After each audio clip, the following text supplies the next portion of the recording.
Est-ce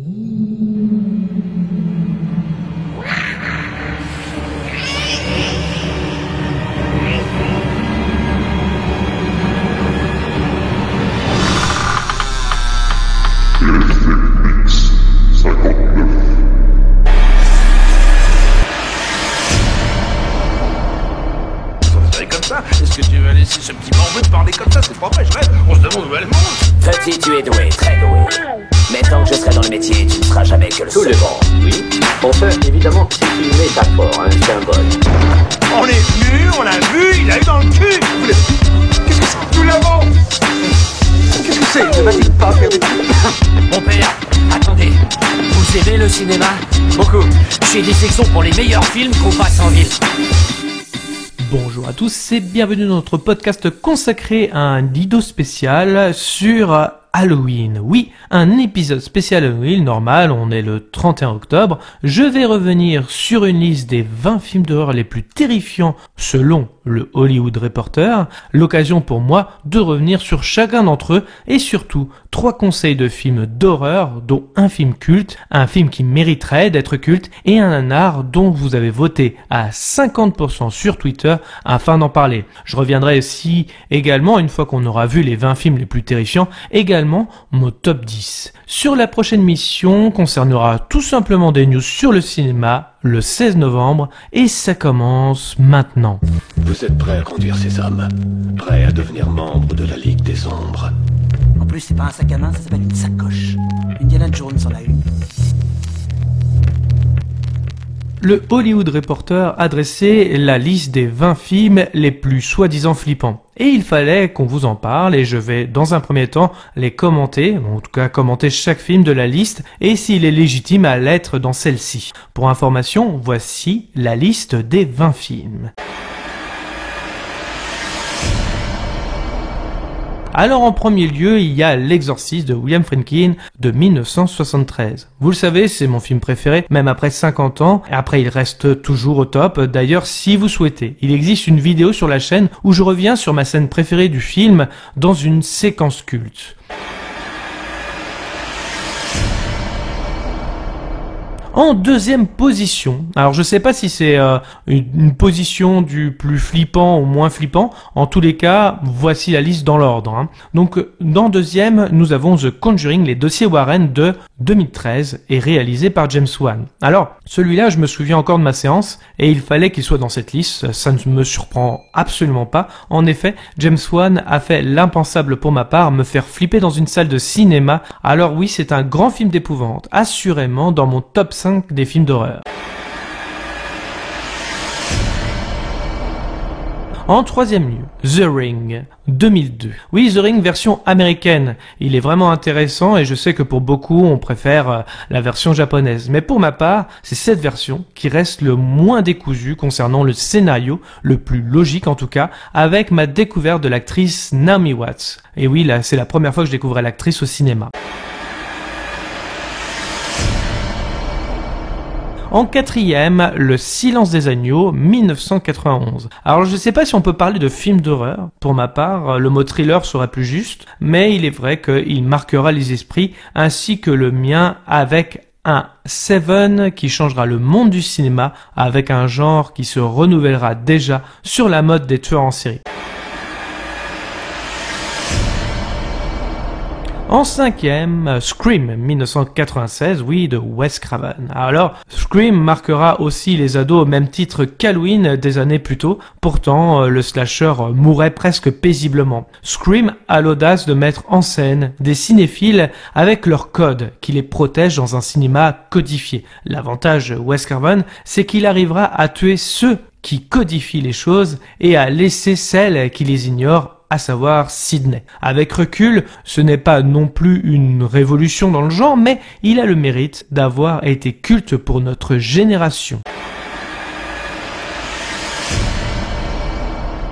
En 6e position, Paranormal Activity en 2009. Un fan footage intelligent, ce film mérite sa place en jouant sur la psychologie des spectateurs plus que de montrer le mal. Pourtant, il sort fin des années 2000, qui aura une décennie où tout est montré dans les films horrifiques, perdant ce côté mystique et mystérieux. Le film est à la fois une grosse prise de risque, mais aussi un film qui dévisse, s'interrogeant sur notre propre peur, aussi simple qu'une porte qui claque la nuit.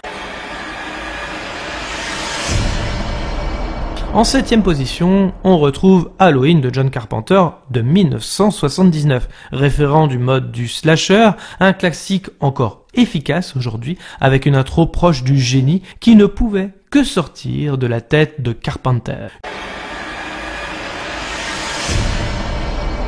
8e position, 1981, sort Shining. Film qui aura fait chez moi l'effet d'un pétard mouillé. Oui, si les plans sont réfléchis et les acteurs à fond, je reste de côté vis-à-vis de l'histoire et des dialogues peu inspirés dans le matériau de base que dans celui de Kubrick. Clairement pas flippant pour ma part, mais apparemment il est culte pour certains, donc il mérite peut-être sa place. En 9e position, Spirit 2008. Oui, le film qui aurait l'effet, pour moi cette fois-ci, d'une crotte qui flotte dans les toilettes. Oui, c'est assez drôle dans la forme, mais on l'oublie dès qu'on tire la chasse d'eau. Alors oui, il fait partie des films où l'on montre tout. Le film n'est pas flippant pour un sou, mais drôle car complètement cliché au possible, au point de deviner les ficelles bien décousues.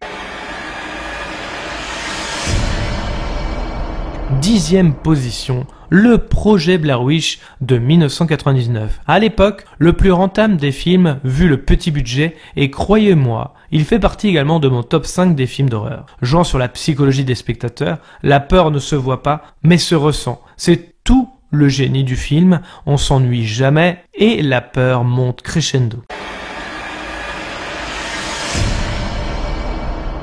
11e position, Roman Polanski nous sort Rosemary Baby en 1968. Film presque Hitchcockien de la part du réalisateur, il s'essaie aussi à l'horreur, signant un film qui restera dans les mémoires, à la fois bizarre mais aussi inventif à l'époque. Ce film ne fait pas si peur que ça, je le vois plus comme un thriller inventif, à l'époque en tout cas, mais si vous aimez ce genre, écoutez, foncez.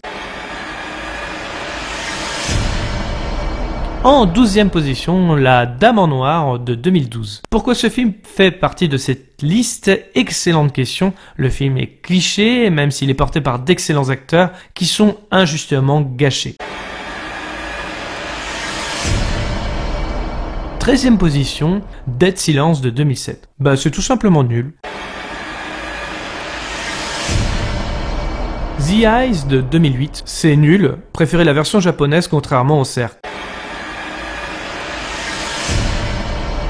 15e position, Annabelle de 2014, c'est nul et raciste en plus.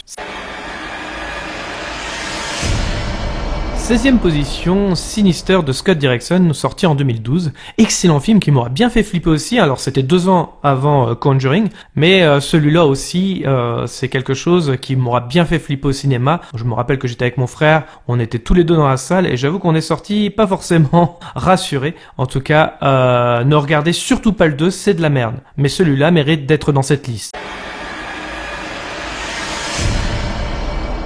17e position, La Maison du Diable de 1963. Évidemment que La Maison du Diable est dans cette liste, il aura le droit à un remake pourrave dans les années 2000 où le réalisateur laissera la suggestion de côté pour de l'horreur pure et sans personnalité. En tout cas, la version de 63 est beaucoup plus flippante, donc je vous le conseille. 18e position, Rec 2007. Oui, le cinéma espagnol prendra sa revanche avec ce film qui sera très efficace au point d'avoir un remake américain copié-collé sans saveur. Le deuxième opus est également une réussite et complète également le premier. Les suites, malheureusement après le deuxième, sont malheureusement ratées.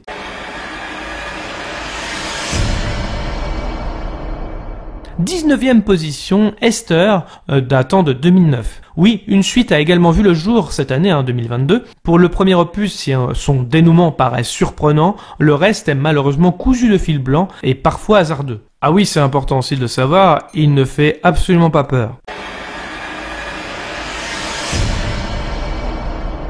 20e position, et donc dernière place, Les Autres de 2001. Le très Night Shyamalesque, ce film en surprendra plus d'un. Mise en scène efficace et des acteurs au top, il ne fait pas partie non plus de mon top 5 personnel, mais il a le mérite de figurer dans cette liste des films d'horreur les plus terrifiants du Hollywood Reporter sans rougir à côté des autres films, et je l'approuve. Si je devais vous en recommander 5, c'est tout simplement déjà dans un premier temps L'Exorciste, évidemment, The Conjuring, donc les dossiers Warren, le projet Blair Witch, Les Griffes de la Nuit de Wes Craven, Child Play ou Chucky, la poupée de sang si vous souhaitez, qui ne fait pas partie de cette liste et qui pourtant qui m'aura marqué en 1988. Et bon, en tout cas, si vous voulez un top 10, c'est parti, je vous en donne 5 autres. Il y a également forcément The Ring qui fait partie de cette liste, Sinister également, un qui ne fait pas partie de cette liste, donc d'ailleurs les 3 derniers ne font pas partie de cette liste, Signe de Night Shyamalan que je trouvais très très terrifiant en tout cas au cinéma, Les Dents de la Mer de Steven Spielberg, logique, et enfin The Grudge, si vous savez ce que c'est comme genre de film, et la version américaine est plutôt pas mal. Bon, maintenant qu'on a parlé de mon top 10, parlons de 3 films d'horreur qui me paraissent efficaces, avec un film récent, un film peu connu mais qui méritait de l'être, et enfin un nanar, si vous souhaitez tout simplement rire entre potes pour votre soirée d'Halloween. Donc, le film récent dont je voulais vous parler tout simplement, c'est Nope de Jordan Peele, qui est sorti en 2022. Les habitants d'une vallée perdue au fin fond de la Californie sont témoins d'une découverte terrifiante à caractère surnaturel. Film qui aurait mérité sa vidéo, mais voilà, on en parle dans le podcast. Oui, Nope fait partie de ces films qui peuvent traumatiser tellement on n'hésite pas sur l'horreur, et pour le coup, on ne suggère rien. Étonnamment, ici, ça fonctionne, nous montrant même une digestion les plus inventives qui m'étaient été données de voir. Mais si on va au-delà du film, bien sûr d'horreur, il est aussi réussi. Les symbolismes, le cinéma, l'approche entre le respect de l'homme et de l'animal reste son final un peu cliché, je dois vous l'avouer, qui peut faire sortir du film, mais pour votre soirée, vous pouvez vous rassurer, le film et le mot Nope sera prononcé plusieurs fois par vos potos. Pour le film peu connu mais qui mériterait de l'être, écrit et réalisé par James Watkins, film anglais de 2008, le film est porté par Kelly Reilly, Michael Fassbender et Jack O'Connell. Alors pour son histoire, Jenny est maîtresse d'école, son petit ami et elle quitte Londres pour passer un week-end romantique au bord d'un lac. La tranquillité du lieu est perturbée par une bande d'adolescents bruyants et agressifs qui s'installent avec leur Rottweiler juste à côté d'eux. À bout de nerfs, ces derniers leur demandent de baisser le son de leur radio, et là, il s'agit d'une grosse erreur. Bien évidemment, la suite appartient au film. Film sur l'éducation, assurément, mais ô combien réaliste, et j'ai envie de vous dire, c'est peut-être ça qui fait le plus peur. On réinvente presque le slasher sur cette histoire où il s'agit des adultes qui sont poursuivis par des enfants. Avouez qu'il s'agit là d'un genre assez novateur. Porté par d'excellents acteurs qui sont aujourd'hui connus et reconnus, pourquoi ne pas vous laisser tenter par un film d'horreur ô combien original et bien ficelé? Dites-moi dans les commentaires si cela vous a plu. Pour la 3e recommandation, et pas des moindres puisque vous souhaitez que nous fassions un podcast exclusivement dessus, il s'agit d'un film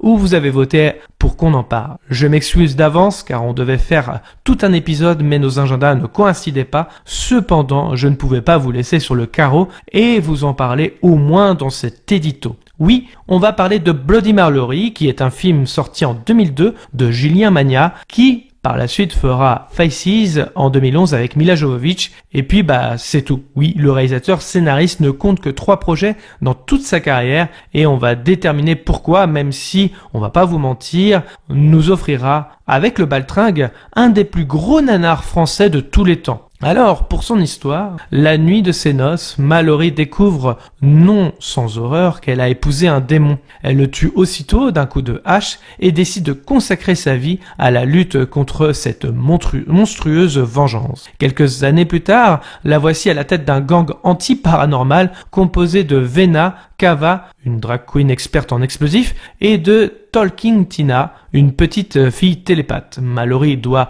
enquêter sur l'enlèvement du pape, rien que ça, pour une étrange créature. Le Vatican n'approuve guère ses méthodes, mais Mallory est la seule à pouvoir retrouver le Saint-Père dans ses prochaines 24 heures. avant que les médias, bien sûr, ne s'emparent de l'affaire. 1,2 étoiles pour les spectateurs sur Allociné. Pour vous situer le degré de nullité, le long métrage fait rire dans toutes ses propositions. Rien que la description du réalisateur vous fera au moins un petit rectus. Il dit avoir voulu installer une ambiance cyber, sexy, trash au glamour, s'inspirant des Indiana Jones, Matrix et divers mangas. Il parle également d'un croisement décalé entre la série TV Buffy contre les vampires et les films de Russ Meyer pour les bimbos à gogo. Si l'ambiance sur le plateau semblait agréable, on peut tout de même saluer le cinéma français de s'essayer un nouveau genre. Cependant, connaître les codes, c'est mieux. Pourtant, Mania vient des critiques ciné, de l'écran fantastique. Je veux dire, sur le papier, tu ne peux que réussir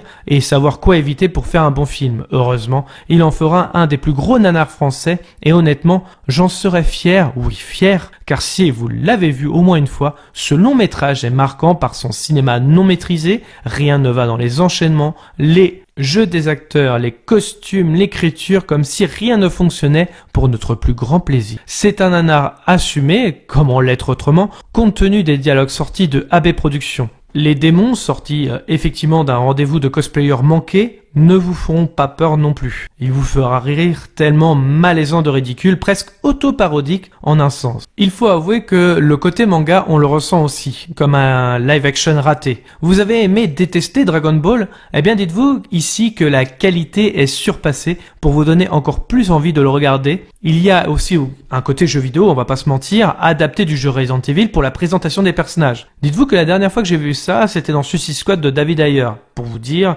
mais ici, cela dépasse l'entendement. Les personnages hauts en couleur sont dans le cliché le plus total. Un Resident Evil à la française serait bien résumé, mais sans les moyens. Imaginez déjà que Resident Evil est pas terrible et considéré comme déjà nanardesque, mais enlever les moyens et des acteurs ratés du cours Florent, vous avez Bloody Mallory. Essayez les 10 premières minutes, au moins au minimum, pour vous marrer et n'hésitez pas sur les commentaires et me faire un retour, je serais ravi d'en discuter avec vous du film qui, je considère comme tellement peu reconnu, pour ce qu'il est en tout cas, un pur nanar comme on en fait peu. Et c'était la fin de mon édito. Merci à tous de nous avoir suivis. Je vous rappelle que vous pouvez clocher, commenter, mettre un pouce bleu, nous suivre sur les réseaux sociaux, Facebook, Twitter, Instagram. Les liens sont dans la description. Nous sommes disponibles aussi sur toutes les plateformes de podcast, iTunes, Spotify, entre autres. Dans tous les cas, rendez-vous dans les salles obscures pour de nouvelles aventures. Bonne soirée à vous.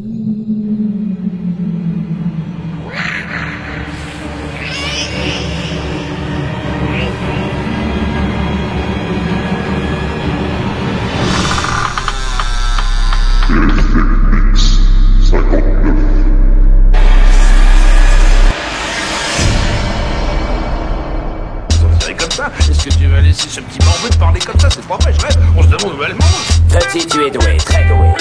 Mais tant que je serai dans le métier, tu ne seras jamais que le Tout le second. monde, oui. Enfin, évidemment, c'est une métaphore, un symbole. On est venu, on l'a vu, il a eu dans le cul. Qu'est-ce que c'est? Nous l'avons. Qu'est-ce que c'est? Ne va-t-il pas faire des trucs? Mon père, attendez. Vous aimez le cinéma? Beaucoup. Chez Dissection pour les meilleurs films qu'on passe en ville.